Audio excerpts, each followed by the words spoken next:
A policeman returned to his parents' hometown after being disgraced and demoted due to a heart murder case. But he met a single mom living next door, and his detective instincts awakened after realizing something while babysitting her kids. Before we continue, please take some time to subscribe to Dailydose, like, and share this video with your friends. It might brighten their day and inspire them to do good. Also keep watching because an important lesson awaits at the end of the video. Hey honey, Barty's mother hugged him tightly, looking at him pitifully when he walked through his parents' door on a sad afternoon. He had to move from New York back to Colorado after being demoted from detective to patrolman. He couldn't bear the humiliation, so he quit the force and moved back home. "Hi, Mom," he responded, returning the hug awkwardly as he held his bags. "Everything is going to be all right," his mother, Jolene, told him, patting his cheek and going to the kitchen. Barty's dad, Charles, was there too, smiling tightly at his son. They gave each other a back pat hug and helped with his bags. "I promise I'll move out soon, Dad," Barty said shamefully. "Don't worry about it.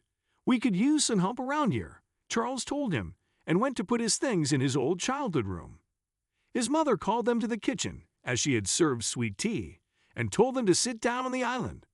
"Now, tell us everything about the case," she insisted, drinking. "Oh, what the hell?" Barty shook his head and recounted the story of the worst murder case he had dealt with. There's nothing worse for a detective than being unable to solve a mystery, and the case of the late Mrs. Glanville plagued him often. He talked to his parents about it, not going into the gory details, but still telling them more. He was not part of the force in New York anymore, so it didn't matter. "So, you think her husband did it?" Jolene asked, frowning. "I'm 98% sure, but even with all I collected, the prosecution couldn't get a conviction. It was not enough to convince the jury of his crimes, and they were right. I couldn't put all the pieces together. It was all circumstantial, and yet, I know he did it. I know it," Barty lamented, pushing his fist gently on the table. "There's something missing, right? One piece you never found," his father wondered, his eyes squinting. "Exactly, I'm missing something, and I don't know what it is. That kills me worse than just losing the case and all the humiliation I went through.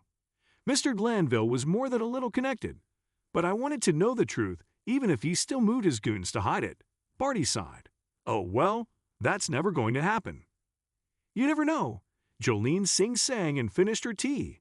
"Now, what do you want for dinner?" "Do you need some help with that?" Barty asked the neighbor, a disheveled woman who had just arrived at her house, parked, and was wrangling 3 children in the groceries. She turned at his words. "Well, that would be nice. Thank you," she said breathlessly. Barty grabbed the grocery bags and helped her with one of her kids as they went inside. "Thank you so much," she repeated when all the kids were in their rooms and the groceries had been stored. "Can I offer you something to drink?" Barty thought about it for a second. "I have nothing else to do, so sure," he answered, smiling. "Please sit," the woman asked. "Oh, wait. I'm Ina, by the way. Barty, it's nice to meet you. You're Charles and Jolene's son, right?" she continued, getting a soda can from the fridge. "Yes." "They've been just the best neighbors," Ina said, offering him a glass of ice. Barty grabbed it and drank a mouthful. "Yeah, they're good people, but I don't know you. When did you move here?" "About 5 years ago," Ina answered, "from New York." "I was in New York, too, for many years," Barty commented. "Oh, that's great. And what made you come back?" "I was a detective, and I lost a big case, got demoted, and was humiliated.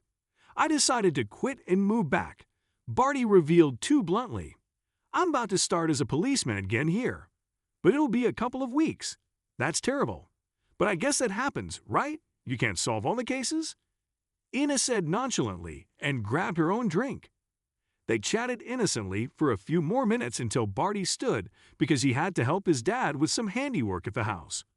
"Hey, if you ever need any handiwork or babysitting, I could help.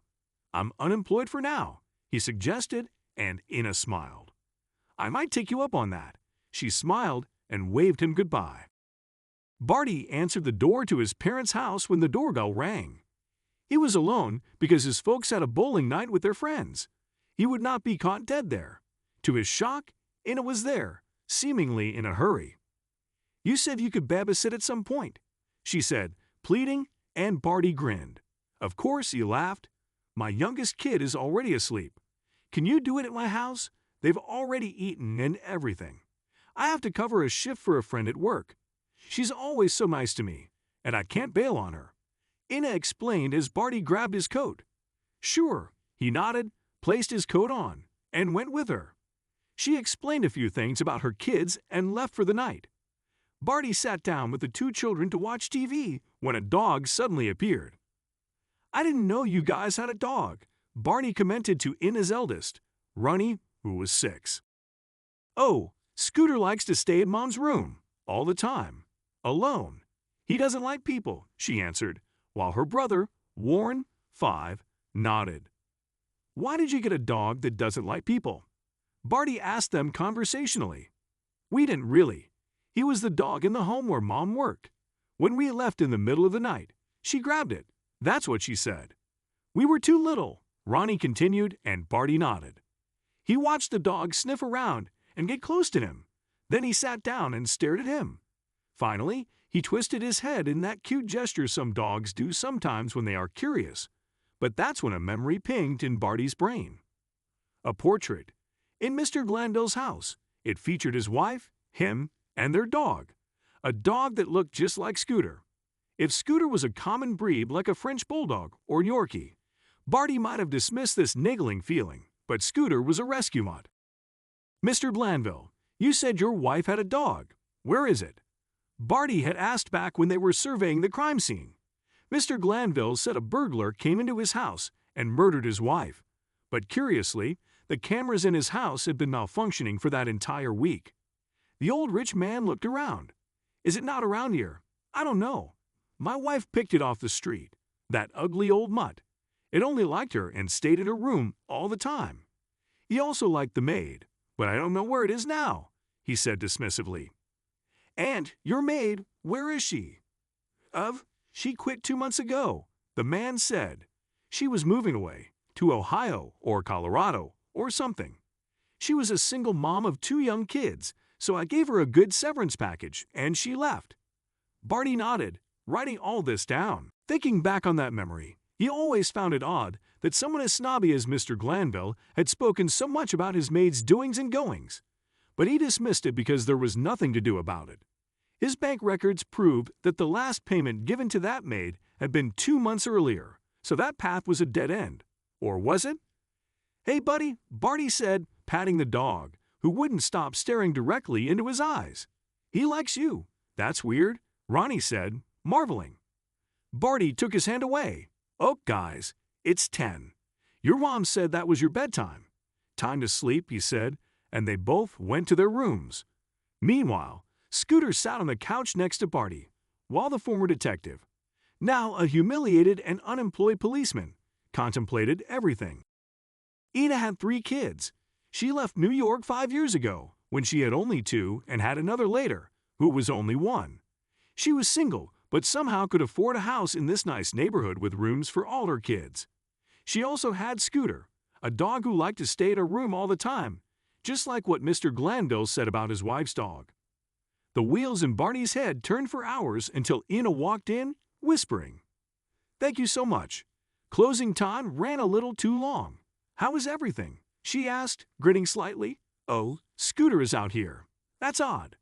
Barty thought about wading or easing into the conversation. But he couldn't. "Ina, did you work for Mr. Glanville in New York?" Ina froze as she took her jacket off and turned to look at Barty's face. Her expression was pure, unadulterated fear, real fear, the kind Barty only saw in victims.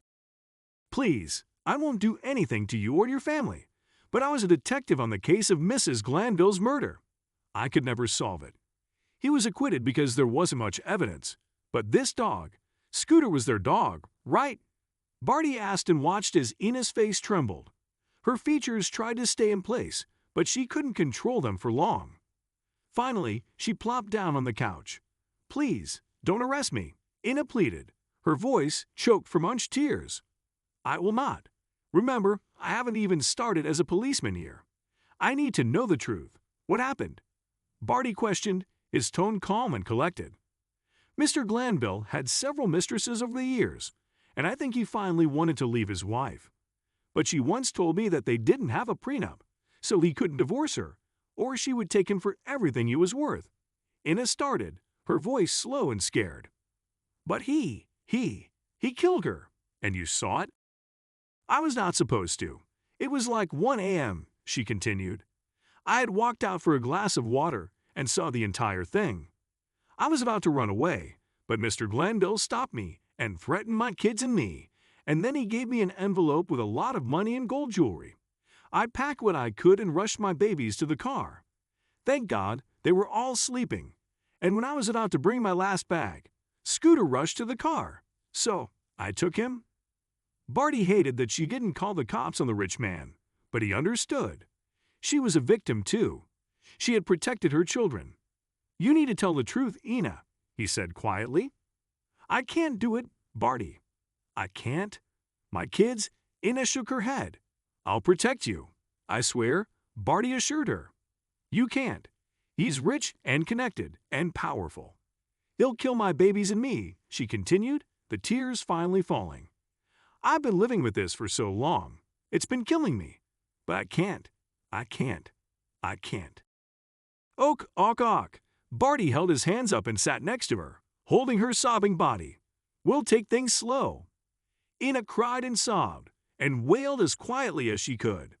Barty held her for hours, and finally went home around 4 a.m., leaving her to think about it. A few days later, Ina showed up at the door and said she was ready.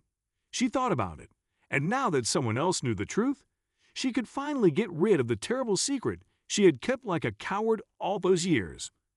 I have to do it. He deserves to rot in jail. I have to do it for me, my kids, and Mrs. Glanville, she cried, and Barty held her once again. The new case took a long time because Barty's former colleagues didn't want to reopen it, but Ina was a witness and had some insight into Mr. Glanville's doings that the police didn't before. The information led them to find new evidence of the murder they couldn't have before, and they even encountered Mr. Glanville's shady dealings. Finally, a jury convicted him of the murder and other charges thanks to Ina's testimony and everything the force found. When all was said and done, Ina moved from Colorado to London, hoping that Mr. Glanville or his goons would never find her and her kids. Barty returned to New York and got his spot back as a detective, feeling like an avenging hero for taking down a real-life villain.